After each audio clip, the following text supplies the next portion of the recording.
Welcome to the Conversations with Goddesses podcast, the feminine way of soul connection and working with energy. This podcast is run by Kasia and Ursula, expert healers and modern spiritual seekers. Hi, Kasia. Welcome back. Hello, welcome back. It's been a while. Yeah, a lot has happened for both of us, I think, but we're back. We've decided to record today because, it's time. Yeah, and also a lot has happened, and I think we want to share how we navigated the turmoil. Like, fear of change, grief. We went through grief a lot. Anxiety, yes. A lot of things. And I went to see this film, Inside Out, yesterday, second part, and there was a lot about anxiety. And it was about teenage years, but as we've talked before our conversation now, that it can happen at any time. This teenage time can happen when you're 50, 80. Yeah, a teenage is looking for her power, her identity, but she doesn't know yet who she is. The mind kicks in and the anxiety, the fear. It's about, I think, the fitting in.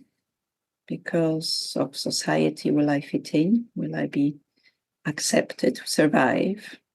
And it's the ego that wants to survive. Am I good enough? Or am I not good enough? And who is to decide what is good enough and what is not good enough? Yeah. Or if I'm choosing right or wrong, is this what I want in life? Or do I want something different? All this mind, restless mind and big emotions. And ultimately, where do we find our source of power and peace and knowing? Where do we find it? I think it's about probably the real self. I was having a session recently and the real self came up, and it's like an ongoing subject because I started thinking, what is the real self? Is it a connection to the soul? Is it an extension of the soul? I'm still working on it, so I haven't got a full answer. But yes, it's not the personality. Personality is something different, but the essence of us. Who are we? And I did a meditation about the soul and about, can the soul get wounded? And the answer I got was the soul gets wounded when we are not our real selves, when we don't live our, purpose, what we chose to live here. Because then it gets painful and the soul gets wounded. Well, on a practical level, for example, I was talking to my son. He has this high-powered job and he has to read a lot and talk a lot and present, and it's always fast-paced. And he said to me, Mom, when I finish working, the only thing I want is silence. And he's actually quite, he's not interested in spirituality or energy healing like we are. But he said, oh my God, he got it. It's like finding those moments of silence in the midst of this continuous life and, passing by and challenging and relationships and, finding those moments of silence where you rest and you ask for what you need in the moment to face anything. So you are asking yourself, what is my true self? Maybe it's that. It's like going deep. And it's like the ocean. The ocean has a lot of waves in the top. It's like going to the bottom of the ocean and finding a stillness there where you connect to something deep within yourself that knows and is at peace and can let go of anything in the surface. Oh, I'm feeling emotional. Yeah, I could feel it, whatever it was. And I think sometimes I run away from this stillness and from this thing because it's sometimes maybe scary to connect to the real self. But maybe it's again the ego running away, or I will be told off, or I'm not doing something right. But I think the real self is the ever forgiving or the ever understanding part of us. So it doesn't matter. Why do you feel, I'm not completely sure I understood why you run away from this. I think it's the ego that runs away because ego saying, oh, I've done something wrong, I haven't, and my real self or my soul or someone will tell me off. I think maybe it's from my childhood. I will be told off and I've done something wrong. And Yeah. So I will check my whatever Instagram account, or I will go and do something. So the ego is always not feeling good about enough, herself. And there is always there are always a vibration like anxiety. I have this vibration not doing enough, I'm not on my purpose, and the ego is always not in a very good vibration, let's say that. Never satisfied and never feeling enough. It's always lacking something. And we talked also a lot about abundance and prosperity, The ego is always in a vibration of lack.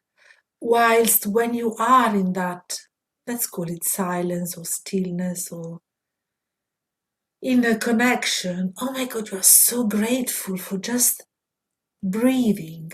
I was breathing this morning with my coffee. The air is so beautiful and my heart is so open. I can feel the air is summer now, and the colors are so vibrant, and so you cultivate that.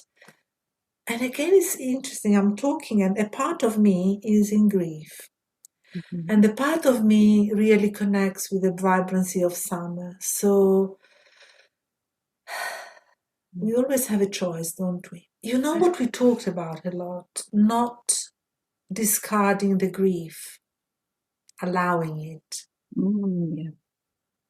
The grief is such a powerful thing. I've had a lot of grief in the last years, and it's allowing it because in our modern society, we don't know how to deal with death. We don't know how to deal with grieving, and we expect it to, okay, it's been 2 months, you should be over it. And the grief goes in waves. It comes and goes. It may last years. When we grieve for our parents, it may be all our life that we grieve for them. And living in England at the moment, I can see it very clearly that some people can't even deal with it. I was talking to someone and got emotional, and they just couldn't deal with it. They had to go.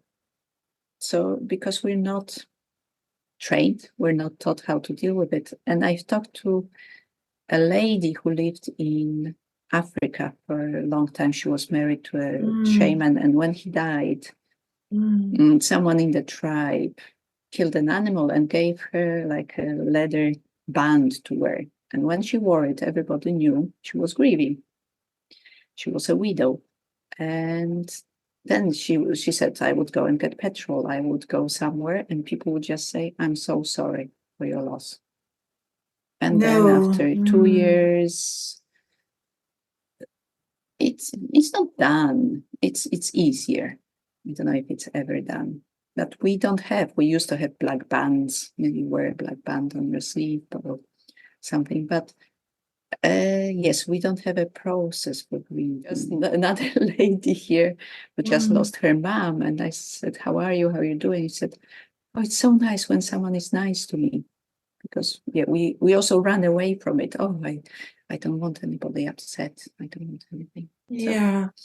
No, we do that with the grief and also other emotions. fear and anxiety, we bottle them up, we close them. We close in grief and we close our emotions in the body. We don't want to look at that. And then unfortunately they come out rather, either in event in our life or, because we are not feeling well. So we bottle up fear, grief, anxiety.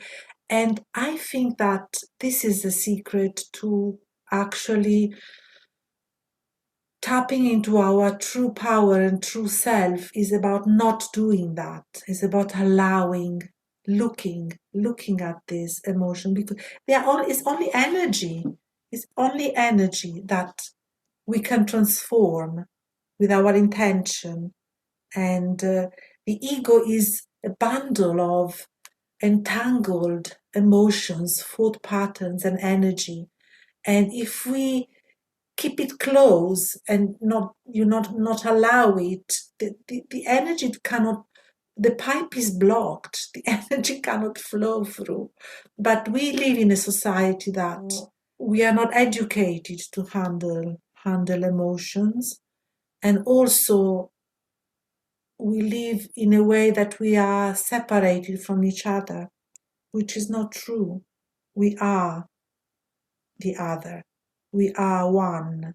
We are just energy flowing through our body, love flowing through our body. And so we end up really suffering, isolated. Yes, we do. And again, I think meditation helps this feeling of connection. We get to this moment of being one with everything. And hopefully now more and more people are getting into whatever it may be, meditation, it may be walking, it may be reading, whatever works for people. But as we are becoming more conscious, we realize this connection. It's namaste. I recognize the spirit in you, and you recognize the spirit in me. And we feel, I know maybe it's my perception only, but I feel we are connecting more and more. We're recognizing, the spirit in the other, the soul, and you are me and I am you. We're just in two different bodies. But otherwise, yes, we are one. But maybe it helps. I don't watch the news. I don't really follow what's going on in the world. And I think it helps as well. This presence, power that you can transmit, that starts from ourselves. That's why I think we haven't spoken for 4 months now on a podcast, because I needed to heal myself, to allow this. And it's not that my life is even that complicated, but I have a lot of grief and fear in my body. Fear. What? We're all gonna die anyway. Fear of what? But it's there. And I had to allow it and contain it with this meditation presence. Like, okay, I have fear in me, but I am not my fear, but I allow it and then I let it go. And the more I let it go, the more I open and I allow presence. And fear, you've touched on another subject. Fear for me is the most difficult emotion, feeling. Yes, fear, I have a problem with fear. There's been a lot, I think, throughout my life. And I'm learning how to be with it, to allow it. I think in my life, first I had to deal with grief, even allow this huge grief go through my body. And I've learned to just be with it. And fear is another thing that just needs to be acknowledged. What am I scared of? What is this fear about? Because the ego or whoever is scared in me, I don't want to look at it. It's too scary. But just taking a deep breath and staying with it, saying, okay, I see you. I'm scared of you. I see you. because they say that a lot of people say it, that we are on a process of awakening.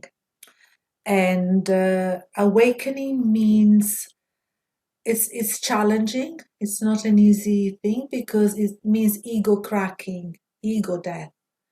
And that happens inside of ourselves and in society.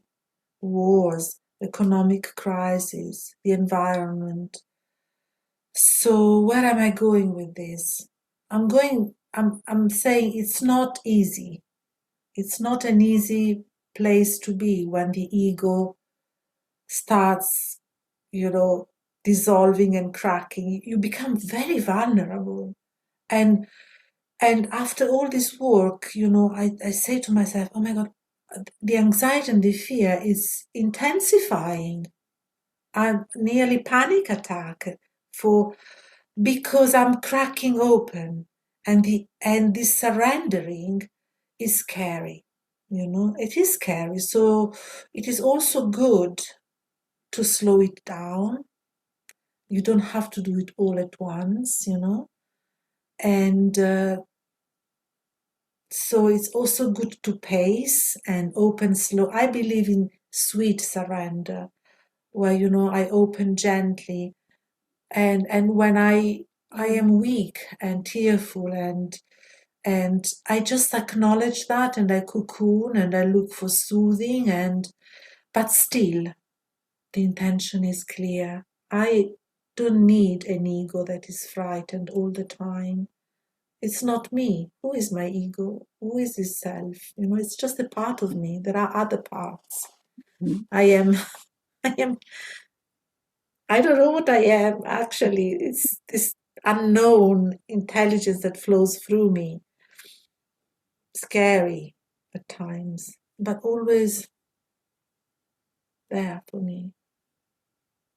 Yes, and obviously there are different psychology schools that talk about the conductor and the subpersonality, so different parts of us and everything. So we're not talking about anything new here, but it's important to recognize it in ourselves, not from the mind, but really from the feeling, knowing, okay, oh yeah, now I'm this, now I'm that, or this fear is coming, or grief, and really allowing ourselves to be with it. We have busy lives, so sometimes you don't have time to do it. But just little moments of presence, and you're doing your course on presence and everything, and I'm sure it helps you with these little moments of just being. Yeah, it's awareness. It's like I am taking over by a moment of anxiety, and I stop and look with a lot of love inside and say, well, who is in anxiety right now? And I listen and I allow this subpersonality to be there. And with a lot of, it takes awareness. It's awareness of what is going on within yourself and love. And it's okay. It's okay to be. I need to laugh a bit right now. I have an Italian friend of mine has the expression. And then there are these moments in which you feel like a shit with eyes. And you are there,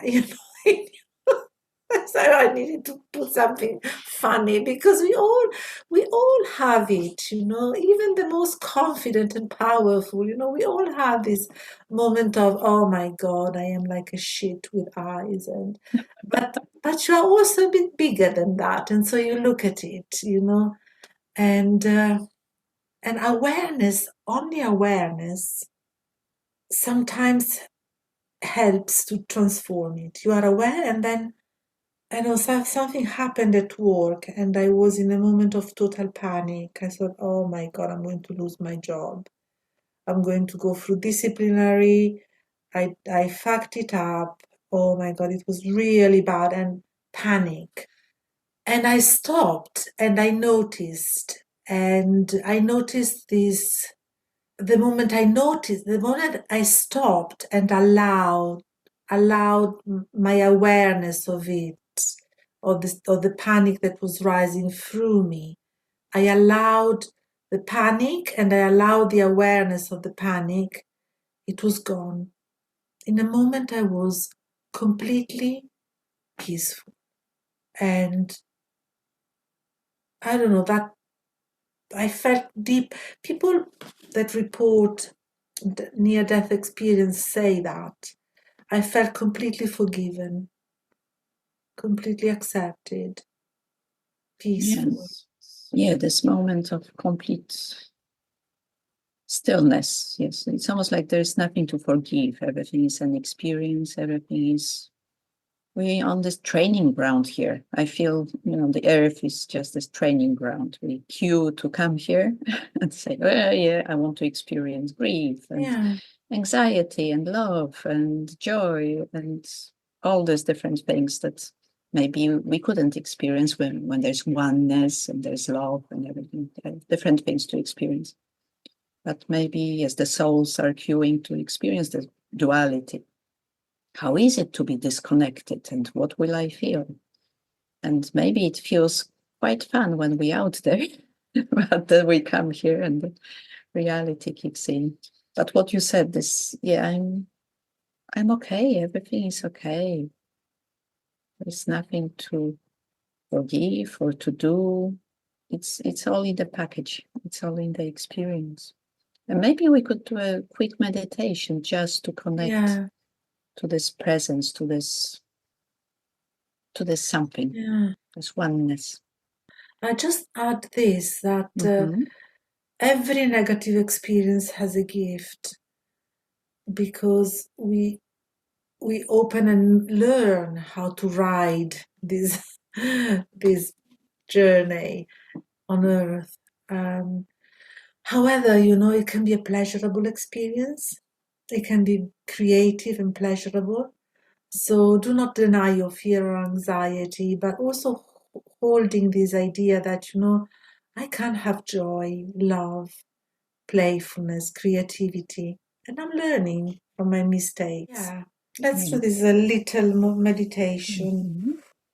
So I think we start with silence. So wherever you are, possibly not driving, you stop and give yourself a moment of silence and solitude where you let go of everything that is not breath, just breathing, allowing yourself to take a deep breath, long in breath and long out breath. And on the out breath, releasing any tension, any restlessness, any fear. Allowing yourself to take a deep breath and sinking into deep being.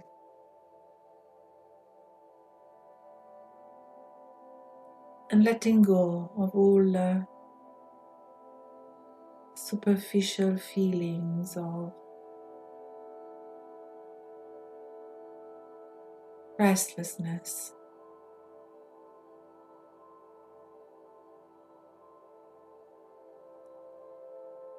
Letting go of emotions, thoughts, and sinking deep down, like to the bottom of the ocean. And you allow all the restless waves in the surface to be there, but you sink deep into a place of peace.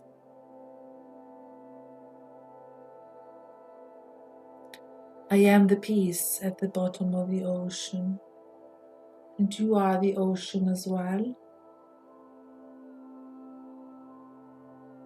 And feel how you can, with your breath, expand this feeling of being at one with peace and connection.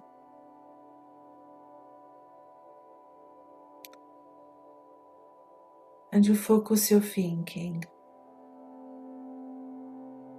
onto one simple thought that works for you. I am love, I am peace, I am wisdom.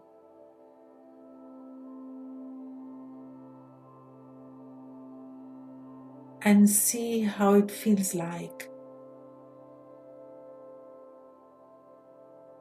to be that thought. And I let you with Kasha, because from that presence you can transform anything, manifest anything. And let's see how Kasha will guide you.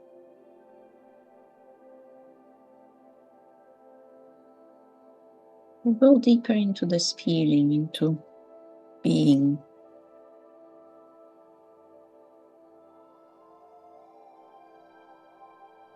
And let your true self, the real self, speak. You may get an image, you may get a message, a feeling.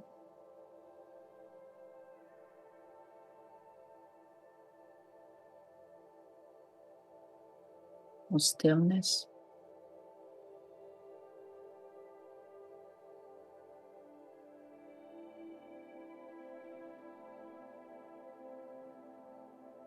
The real self is one with this bottom of the ocean, one with everything.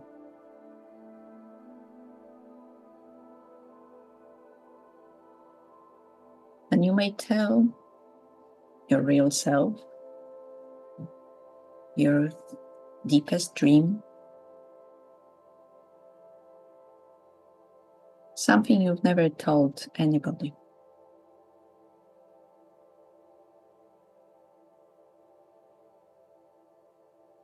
And feel the understanding, feel the support.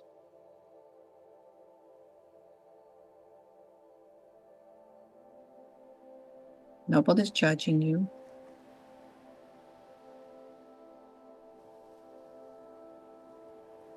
You are who you are.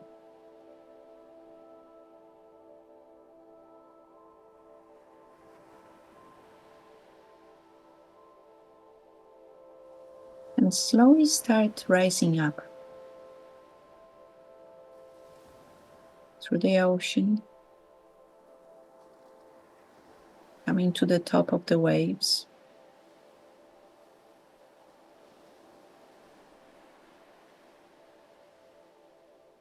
And you're floating.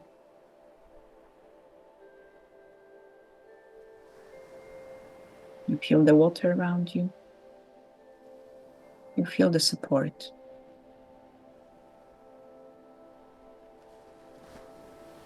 And open your eyes and see the sun above you. And all is good. And all is just the way it should be. There's no judgment. No, it could be better or worse. It is what it is.